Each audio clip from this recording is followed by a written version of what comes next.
11वीं सदी चोल साम्राज्य अपनी शक्ति के शिखर पर था।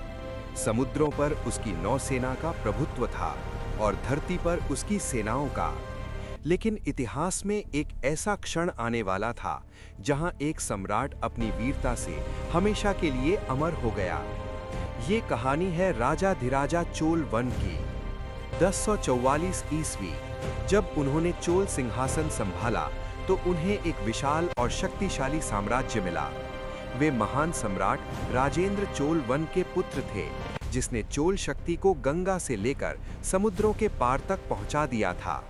लेकिन राजाधिराज चोल केवल विरासत संभालने नहीं आए थे, वे उसे और मजबूत बनाने आए थे। उन्होंने अपने शासन की शुरुआत से ही सैन्य अभियानों का नेतृत्व किया। दक्षिण भारत में चोल शक्ति को चुनौती देने वाले राज्यों के खिलाफ उन्होंने कई सफल युद्ध लड़े।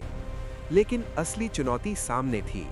दक्कन की शक्तिशाली ताकत, वेस्टर्न चालुक्य एम्पायर, चोल साम्राज्य को खुली चुनौती दे रही थी। और फिर आया 1052 ईस्वी। दो विशाल सेनाएं सामने थीं। Battle of Koppam. ये युद्ध केवल भूमि का नहीं था, ये प्रतिष्ठा का युद्ध था।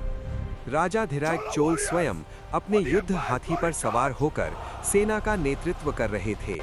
युद्ध भयंकर था, तीरों की वर्षा हो रही थी, तलवारें टकरा रही थीं और युद्ध हाथियों की गर्जना से पूरी धरती कांप रही थी। लेकिन उसी युद्ध के बीच राजाधिराज चोल वीर गति को प्राप्त हुए।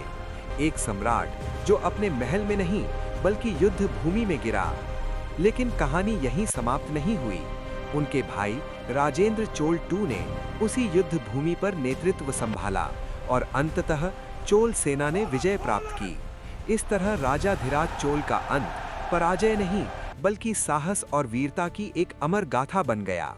क्योंकि कुछ सम्राट केवल शासन करते हैं, लेकिन राजाधिराज चोल जैसे योद्धा इतिहास में हमेशा के लिए अमर हो जाते हैं।